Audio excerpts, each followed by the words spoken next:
Jadi ada seorang ibu yang nge-DM aku di TikTok kayak gini guys. Ternyata anak dari ibu ini mengalami cerita yang sama seperti ceritaku guys. Kecelakaan pada umur 3 tahun. Dan ibu ini menanyakan pada usia berapa sih titik terendah dalam hidup supaya ibu ini bisa mendampingi anaknya dengan baik. Halo guys, kenalin aku Sin Maulani dari Natar Lampung Selatan. Aku itu bukan ibu-ibu dagang. Selain ibu-ibu dagang, aku juga pengguna protesa mata palsu. Ini tuh rutinitas rutin aku ya guys, cuci mata. Jadi karena bola mata aslinya itu masih ada, kadang-kadang kena debu, uap-uap sebelah, kadang-kadang terasa perih dan ngeganjel, maka dari itu harus aku cuci dan kasih obat tetes. Ini pun mata palsuku tuh udah terlihat mengecil ya, jadi jangan bilang kak mata palsunya kayaknya kekecilan. Emang iya, ini harusnya udah di repair, tapi bapak dan ibu budinya masih pergi haji. Jadi kita tunggu dulu bapak dan ibu budi sampai pulang dari haji, baru kita repair protesa mata palsunya. Nah, menjawab pertanyaan ibu-ibu yang di DM TikTok tadi, pada usia berapa sih titik terendah dalam hidupku? Titik terendah dalam hidupku itu SD, SMP, dan SMA guys. Di masa SD tahu sendiri dong, namanya bocil, pasti suka ngebully. Dan di masa SD itu nggak ada yang mau temenan guys sama aku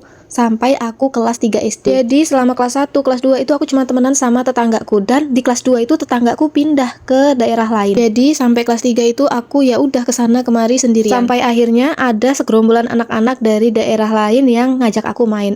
Ayo main sini bareng-bareng gitu. Baru deh aku punya teman. Dan mungkin kelas 3 SD sampai kelas 6 itu udah termasuk fase dewasa ya. Jadi masa-masa itu aku udah mulai dapet temen dan ada yang mau temenan sama aku. Tapi kalau untuk anak-anak cowoknya dari zaman aku SD sampai SMP itu kayak ngelihatnya tuh kayak jijik gitu loh guys. Ada juga satu temen cowok aku dari SD sampai SMP, kita tuh ketemu terus ya. Dia tuh selalu manggil aku Seringan gitu. Jadi yang bener-bener terpuruk itu ya masa SD dan SMP. Kalau masa SMA, anak-anaknya kan udah pada dewasa ya, jadi nggak terlalu terpuruk guys. Aku juga udah punya temen dan aku juga udah mulai bisa merawat diri. Di situ cowok-cowok juga udah yang ngelihatnya tuh ya biasa aja, nggak kayak jijik kayak zaman SD dan SMP. Pada masa-masa itulah kita harus menguatkan anak kita ya bun. Kalau pada masa itu anak-anak kita tuh punya salah, anak-anak kita nakal, itu kita tegur baik-baik ya bun, karena kita nggak tahu di luaran sana hari-hari dia itu sangat berat. Mau tanya tentang protesa mata palsu, mau sharing tentang protesa mata palsu, langsung aja DM ya guys. Insya Allah aku bales kalau aku lagi nggak sibuk, oke?